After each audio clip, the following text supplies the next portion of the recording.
इस लेक्चर में मैं आपको बताऊंगी कि जानदार की बॉडी कौन कौन सी चीज़ों से मिलकर बनी हुई होती है और फर्दर आप इसमें सब atomic, atomic, molecular, organelle, cell and tissue level को डिटेल से देखेंगे अलॉन्ग विद देयर एग्जांपल्स। बिस्मिल्लाहिर्रहमानिर्रहीम, अस्सलाम वालेकुम। Welcome to spirit group of colleges online lecture series. I am Naya Fatima and I will teach you biology subject जिसको हम हयातियात भी कहते हैं। बिफोर स्टार्टिंग द लेक्चर आपको मैं अल्लामा मोहम्मद इकबाल की एक छोटी सी पोएम है फॉर मोटिवेशन वो सुनाना चाहूँगी। लिखना नहीं आता तो मेरी जान पढ़ा कर, लिखना नहीं आता तो मेरी जान पढ़ा कर, हो जाएगी मुश्किल तेरी आसान पढ़ा कर। पढ़ने के लिए अगर तुझे कुछ ना मिले तो, पढ़ने के लिए अगर तुझे कुछ ना मिले तो, चेहरों पे लिखे दर्द के उन्वान पढ़ा कर। ला रैब तेरी रूह को तस्कीन मिलेगी, ला रैब तेरी रूह को तस्कीन मिलेगी, तू कुर्ब के लम्हात में कुरान पढ़ा कर। आ जाएगा तुझे इकबाल जीने का सलीका, आ जाएगा तुझे इकबाल जीने का सलीका, तू सरवरे कौनैन के फरमान पढ़ा कर। So let's start the lecture. बेटे बिफोर स्टार्टिंग द लेक्चर मैं आपको बताऊंगी कि आज हम डिस्कस करेंगे second topic of chapter number 1 that is present on text book at page number 2। आज का हमारा टॉपिक है बेटे लेवल्स ऑफ ऑर्गेनाइजेशन।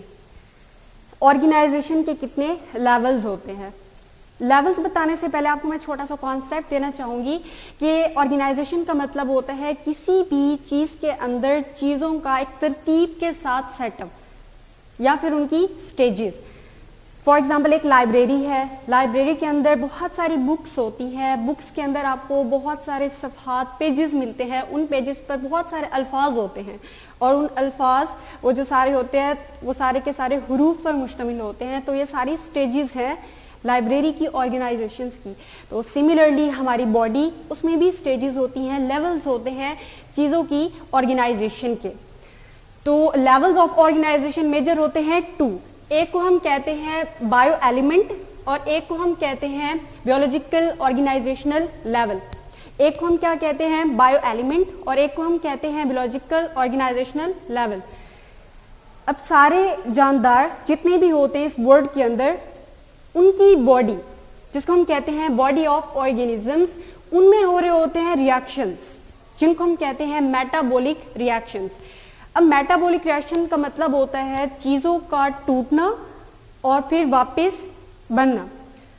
जो मॉलिक्यूल्स होते हैं उनका टूटना और मॉलिक्यूल्स का दोबारा बनना, इसको आप कहते हो मेटाबॉलिज्म। जैसे आप खाना खाते हो तो जो रोटी होती है वो छोटे छोटे पीसेस में तकसीम हो जाती है और वो छोटे छोटे मॉलिक्यूल्स आपकी बॉडी में जाकर इकट्ठे होते हैं और with the passage of time आपकी बॉडी के मसल्स बनते हैं, बोन्स बनती है, आपकी कद बढ़ती है, वेट बढ़ता है। इसका मतलब ये है कि लार्ज मॉलिक्यूल टूट के स्मॉल बनाता है, फिर स्मॉल कंबाइन होके लार्ज बनाते हैं।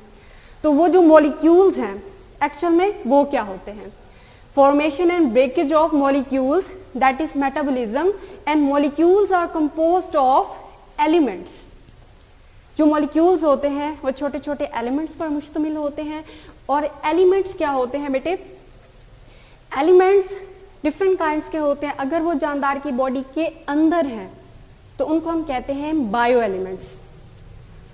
इस नेचर के अंदर, इस वर्ल्ड के अंदर जो टोटल एलिमेंट्स हैं वो होते हैं 92 according to your text book, but recently कुछ और भी अभी डिस्कवर हुए हैं, but you must have to follow your text book.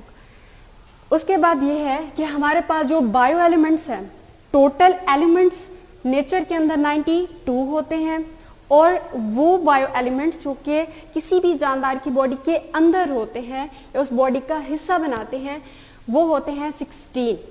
कितने होते हैं टोटल बेटे? वो 16 बायो एलिमेंट्स। अब 16 बायो एलिमेंट्स जो हमारे पास हैं उसमें से 6 ऐसे होते हैं जो ज्यादा से ज्यादा हमारी बॉडी का पार्ट बनाते हैं और 10 ऐसे होते हैं जो हमारी बॉडी का लिटिल बिट पार्ट बनाते हैं, ऑलमोस्ट 1%। और जो लार्जर पार्ट है हमारी बॉडी का दैट इज 99% जो कि मेजर बायो एलिमेंट्स बनाते हैं। स्टार्ट करते हैं हम सबसे पहले किस चीज को, मेजर बायो एलिमेंट्स को। जो मेजर बायो एलिमेंट्स होते हैं बेटे वो होते हैं 6। Total bio elements human body के अंदर 16, और जो सबसे ज्यादा होते हैं वो होते हैं 6, और जो सबसे कम होते हैं वो होते हैं 10। अब जो 6 होते हैं हमारे पास, उसमें हमें याद करने का एक जो है ट्रिक है, जिसको हम फॉर्मूला कहते हैं, दैट इज ऑक, hen, cap. Oc, hen and cap, it's a formula to remember the major bioelements. O mean oxygen, C for carbon, H for hydrogen. These are not symbols of these bioelements. These are only a formula to remember these bioelements. Oxygen, carbon, hydrogen, nitrogen, then calcium and phosphorus. अब हम देखते हैं कि इनकी percentage human body के अंदर कितनी होती है और कितनी कितनी अमाउंट में किसी भी ह्यूमन बॉडी का पार्ट कॉन्स्टिट्यूट करते हैं। ऑक्सीजन ह्यूमन बॉडी के अंदर 65% होती है, कार्बन ह्यूमन बॉडी के अंदर 18% होती है, हाइड्रोजन ह्यूमन बॉडी के अंदर 10% होती है, नाइट्रोजन जो है दैट इज प्रेजेंट इन 3%, और 5th नंबर पे जो बायो एलिमेंट है दैट इज कैल्शियम, और ये होता है 2%, और लास्ट में हमारे पास है फॉस्फोरस और ये होता है 1%। तो ये 6 बायो एलिमेंट जो कि मेजर होते हैं ज्यादा से ज्यादा, और ऑलमोस्ट 99% ह्यूमन बॉडी का पार्ट कॉन्स्टिट्यूट करते हैं, ये जो है सबसे ज्यादा पाए जाते हैं और ह्यूमन बॉडी का मैक्सिमम बॉडी मास बनाते हैं। अब हम आ जाते हैं जो ट्रेस एलिमेंट्स होते हैं और लेस अमाउंट में होते हैं, उनको हम कहते हैं माइनर बायो एलिमेंट्स। माइनर उसका नेम इंडिकेट कर रहा है कि present in small amount. Bio life elements का मैं ये सारी चीजें आपको पहले बता चुकी हूँ। अच्छा बेटे, you must have to remember minor bio elements with the help of a small formula. वो फार्मूला हमारे पास है SCIM ZP, SCIM ZP, SCIM ZP। This is not a symbol, मैं आपको ऑलरेडी बता चुकी हूँ। This is only a formula to remember the minor bio elements. 2S होते हैं, 2C होते हैं, 2I होते हैं, 2M होते हैं, और 1Z एंड 1P। सबसे पहले हमारे पास ये है कि 2Z में कौन कौन सी चीजें होती हैं, सल्फर एंड सोडियम। 2C में कौन सी चीजें होती हैं, क्लोरीन एंड कॉपर। 2I में कौन सी चीजें होती हैं, आयरन एंड आयोडीन। 2M में कौन सी चीजें होती हैं, magnesium and manganese. Z mean zinc, this is for zinc, and P for potassium. अब हम देखते हैं कि कौन सा बायो एलिमेंट जो माइनर है वो सबसे ज्यादा होता है बॉडी के अंदर, और कौन सा थोड़ा सा कम होता है, कौन से बहुत ही ज्यादा कम होते हैं। तो आपने याद रखना है कि जो लास्ट है और जो फर्स्ट है ये ऑलमोस्ट ज्यादा होते हैं। वैसे तो ये सारे के सारे minor bio elements 1% body mass बनाते हैं ह्यूमन का। सबसे ज्यादा potassium that constitute the 0.35%, 35%, 0.35% human body का बॉडी मास बनाते हैं। और उसके बाद हम लास्ट से फर्स्ट की तरफ आ जाते हैं, दैट इज सल्फर। सल्फर बेटे बनाता है 0.25%। कितने बनाता है, 0.25% ह्यूमन बॉडी का जो मास होता है वो। आफ्टर दीज टू ये सबसे ज्यादा होते हैं, और उसके बाद हमारे पास आ जाता है sodium and chlorine. Sodium and, ये वैसे तरतीब के साथ मैंने राइट किए हैं, जैसे मैंने आपको यहाँ फॉर्मूला बताया, 2S, 2C, 2I, 2M, ये आपको नजर आ रहे हैं, एंड Z एंड P। अब फर्स्ट एंड लास्ट को हमने देख लिया। अब हम देखते हैं sodium and chlorine both form the 0.15% total body mass of human body. दोनों 0.15% होते हैं ह्यूमन बॉडी के अंदर। उसके बाद हमारे पास 2 और होते हैं एलिमेंट्स जिनकी परसेंटेज हमें मालूम है, बाकी जो है उससे बहुत ज्यादा कम होते हैं, दैट्स वाई हम उनको ट्रेस कहते हैं कि वो 0.00 समथिंग से भी कम होते हैं, दैट्स वाई हम उसको मेंशन नहीं करते। हमारे पास है मैग्नीशियम 0.05%। मैग्नीशियम कितना होता है, 0.05%। और उसके बाद आ जाती है हमारे पास आयरन। आयरन होता है 0.004% इन ह्यूमन बॉडी। आयरन आपको पता है हमारी बॉडी के लिए बहुत नेसेसरी है। वैसे तो सारे बायो एलिमेंट्स चाहे वो मेजर हो या माइनर हमारी बॉडी का पार्ट बनाते, it mean that they are very necessary for human body for structural and functional point of view. अब हम ये देखते हैं कि हमारे पास ट्रेस में कौन से होते हैं। तो ट्रेस में हमारे पास होता है copper, iodine, manganese and zinc, जिनकी परसेंटेज टेक्स्ट बुक के अंदर प्रेजेंट नहीं है। It mean that they are present in very little amount, जो कि हम यहाँ मेंशन नहीं कर रहे। अब हम देखें कि ये सारे के सारे माइनर बायो एलिमेंट्स कितने परसेंट बॉडी मास बना रहे हैं ह्यूमन का? 1%। मेजर बना रहे थे 99% और ये बना रहे हैं 1%, तो टोटल कितना हो गया ये 100%। अब हम आ जाते हैं, ये तो हो गए सारे बायो एलिमेंट्स। अब हम आते हैं second part of levels of organisation, that is biological organisational level. Biological organisational level, यहां पर हमारे पास कितने लेवल्स हैं total? For MCQ you must have to remember that there are major 9 organisational level in living organism. पहला हमारे पास कौन सा होता है? टोटल कितने हैं? 9 होते हैं। और उसमें सबसे पहले जो सबसे छोटा ऑर्गेनाइजेशनल लेवल था, जैसे मैंने आपको लाइब्रेरी की एग्जांपल दी, तो उसके अंदर जो हरूफ थे वो सबसे स्मॉल था। हरूफ मिलके क्या बनाते हैं? अल्फाज। अल्फाज मिलके क्या बनाते हैं? जो है वो मुश्तमिल होते हैं बहुत सारे पेजेस पर, उनको राइट किया जाता है। बहुत सारे पेजेस सफ़े वो मिलकर बनाते हैं किताब, बहुत सारी किताबें मिलकर लाइब्रेरी बनाती हैं। तो ऐसे ही जो सबसे स्मॉलेस्ट है हमारे पास ऑर्गेनाइजेशनल लेवल, दैट इज सब एटॉमिक लेवल। सब का मतलब है लेस, स्मॉल। एटॉमिक का मतलब एटम से भी छोटा, एटम का छोटा पार्ट। इसकी डेफिनेशन बेटे यहाँ मैंने बिल्कुल फिंगर टिप्स पे आपको जैसे एक स्टेटमेंट की फॉर्म में यहाँ राइट की हुई है कि सब यूनिट्स ऑफ एटम, जो एटम्स होता है उसके सब यूनिट्स, जिसकी वजह से एटम जो है वो प्रेजेंट होता है, एग्जिस्ट करता है, वो कितने होते हैं? बहुत सारे हैं वैसे, but you have to remember almost 1 and 2। For example electrons, protons, neutrons, these are present in your book. But आपको मैं बता दूं कुछ और भी डिस्कवर हुए हैं, जैसा कि neutrino, anti neutrino etcetera, but there is no need to remember this is just for general knowledge. Next ये कि आफ्टर सब एटॉमिक लेवल हमारे पास आ जाता है एटॉमिक लेवल। एटम क्या है? आपने बचपन में पढ़ा होगा कि जो हमारी अर्थ है, हमारी जो यूनिवर्स है ओवरऑल, ये मुश्तमिल होती है 3 चीजों पर, और इन तीनों को कलेक्टिवली हम मैटर कहते हैं, जिसको मादा कहते हो आप। मैटर की 3 फॉर्म्स होती हैं, जिसको आप कहते हैं लिक्विड, सॉलिड, गैसेस, ठोस, माया, गैस जिसको आप कहते हो।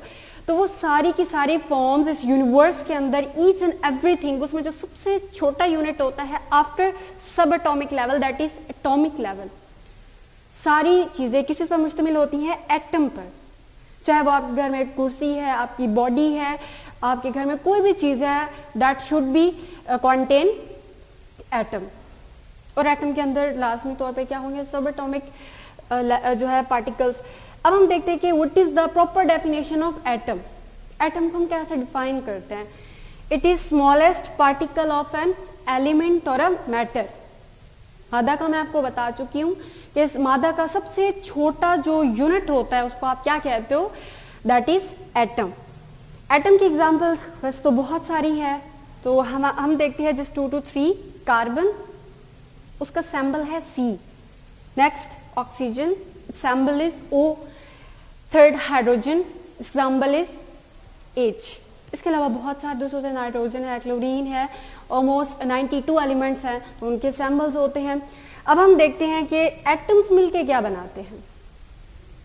एटम्स कंबाइन होके मॉलिक्यूल बनाते हैं, जैसा कि कार्बन है, ऑक्सीजन है, हाइड्रोजन है, ये क्या हमारे पास एटम्स। अब इनमें से हम इन 2 को अगर कंबाइन करते हैं, हाइड्रोजन और ऑक्सीजन को, तो हमारे पास वाटर मॉलिक्यूल आता है, 2H और एक oxygen, they combine to form a molecule. एक और मॉलिक्यूल की मिसाल ले लेते हैं, जैसा कि एक कार्बन और 2 ऑक्सीजन मिलके कार्बन डाइऑक्साइड बनाते हैं। 2 ऑक्सीजन मिलके हमारे पास क्या आ जाते हैं? ऑक्सीजन के मॉलिक्यूल्स मिलके क्या बनाते हैं? ऑक्सीजन का जो है वो 2 ऑक्सीजन के एटम मिलके ऑक्सीजन का मॉलिक्यूल बनाते हैं। It mean that atoms combine to form molecules. Atoms combine to form molecule, it's a definition of molecules. अब हम देखते हैं कि मॉलिक्यूल्स की कितनी काइंड्स हैं आपकी बुक के अंदर। There are major 4 kinds of molecules in your text book. Micromolecule, macromolecule, its name indicate that micro means small and macro mean large. Micro ऐसे मॉलिक्यूल्स जो कि स्मॉल अमाउंट में होते हैं उनको आप क्या कहते हो? Micro molecules. और ऐसे जो लार्ज अमाउंट में बॉडी के अंदर होते हैं उनको आप कहते हो मैक्रो मॉलिक्यूल्स। नेक्स्ट हमारे पास है organic and inorganic molecules. Organic का मतलब जिसको आप कहते हो कि एक टर्म है जो कि शायद आपने नहीं सुनी होगी। खैर, अब हम देखते हैं कि ऑर्गेनिक इनऑर्गेनिक में क्या डिफरेंस है। कोई भी ऐसा मॉलिक्यूल जिसमें कार्बन और हाइड्रोजन लाजमी तौर पे जुज़वी तौर पे हो तो उसको आप कहते हो ऑर्गेनिक मॉलिक्यूल। और अगर किसी भी मॉलिक्यूल के अंदर कार्बन एंड हाइड्रोजन ना हो, उसके अलावा बाकी चीजें मौजूद हो, कोई भी एलिमेंट हो, तो उसको आप ऑर्गेनिक नहीं कहोगे, क्या कहोगे? इनऑर्गेनिक। ऑर्गेनिक इनऑर्गेनिक में ये डिफरेंस है कि ऑर्गेनिक के अंदर carbon and hydrogen both are necessary elements, while in inorganic molecules carbon and hydrogen are not necessary. अब हम फर्दर बात करते हैं ऑर्गेनेली लेवल की। बहुत सारे मॉलिक्यूल्स मिलते हैं तो एक और कॉम्प्लेक्स ऑर्गेनाइजेशन आती है जिसका नाम होता है ऑर्गेनेली लेवल। ऑर्गेनेली ऐसे मॉलिक्यूल से बनती है जिसको आप कहते हो बायोमॉलिक्यूल। यहां तो मैंने जनरल मॉलिक्यूल्स की बात की, बट यहां मैं आपको बताऊंगी अबाउट बायोमॉलिक्यूल्स। ऐसे मॉलिक्यूल जो जानदार की बॉडी के अंदर होते हैं उनको आप कहते हो बायोमॉलिक्यूल। जो जानदार की बॉडी को बनाते हैं उनको आप कहते हो biomolecules. There are major 4 biomolecules: carbohydrates, proteins, lipids, nucleic acid. अब हम ये देखते हैं कि ऑर्गेनेली क्या चीज है। Biomolecules combine to form organelle. बहुत सारे बायोमॉलिक्यूल्स मिलते हैं तो क्या बनता है? ऑर्गेनेली बनता है। और इसकी example that is mitochondria, Golgi bodies, endoplasmic reticulum, ribosomes etcetera. बहुत सारी जो सेल के अंदर ऑर्गेनेलीज होती हैं या जो मॉलिक्यूल्स मिलकर बनाते हैं उनको आप क्या कहते हो? ऑर्गेनेली कहते हो। After organelle next level of organization is cell level. बेटे सेल को हम क्या कहते हैं कि cell it's a unit of life. जो लाइफ है उसके यूनिट को हम क्या कहते हैं? सेल कहते हैं। सेल यूनिट ऑफ लाइफ, और ये ऐसा यूनिट है जो हमारी बॉडी का स्ट्रक्चर भी बनाता है, हमारी बॉडी के सारे काम भी परफॉर्म करता है। तो एक प्रॉपर डेफिनेशन वो ये है कि structural and functional unit of life. हमारी बॉडी जिस चीज की बनी हुई है उसमें सबसे पहले छोटा छोटा सब एटॉमिक, उसके बाद एटम्स, उसके बाद मॉलिक्यूल्स, देन ऑर्गेनेली, और उसके बाद जो मेजर यूनिट होता है दैट इज सेल लेवल। अब हम ये देखते हैं कि सेल्स, उसकी डेफिनेशन आपको मैं बता चुकी हूँ। उसकी कोई मिसाल आप डेली बेसिस पे जो है वो नाश्ते में अंडा खाते हो, that is a cell. Cell है वो, और इसको आप कहते हो एग सेल और आई सेल। हमारी आंख में सेल, हमारे नोज में सेल, हमारी पूरी बॉडी में सेल्स होते हैं। इवन और whole body composed of different kinds of cells. Cells में बी सॉफ्ट और हार्ड। हार्ड की एग्जांपल हमारी बोन्स है और सॉफ्ट की एग्जांपल हमारे डिफरेंट काइंड्स ऑफ टिश्यूज होते हैं। अब हम ये देखते हैं कि सेल्स अगर सेम काइंड्स के हों, उनका ओरिजिन भी सेम हो और उसके साथ वो फंक्शन भी सेम परफॉर्म करे, तो उनको आप कहते हो tissues. Similar kinds of cells, same origin and having same function, उसको हम क्या कहते हैं? That is tissue level। अब हम ये देखते हैं बेटे कि नेक्स्ट हमारे पास क्या है? कनेक्टिव टिश्यूज एक मिसाल है टिश्यू लेवल की। जैसे कि हमारा ब्लड है, हमारी बोन्स हैं, तो ये क्या है? टिश्यू की एक मिसाल है। हमारे एपिथेलियल टिश्यू जिसको आप गोश्त कहते हो, ये हमारे स्केलेटल मसल्स, ये सारी चीजें टिश्यूज पर मुश्तमिल है। तो टिश्यू की डेफिनेशन क्या हुई बेटे?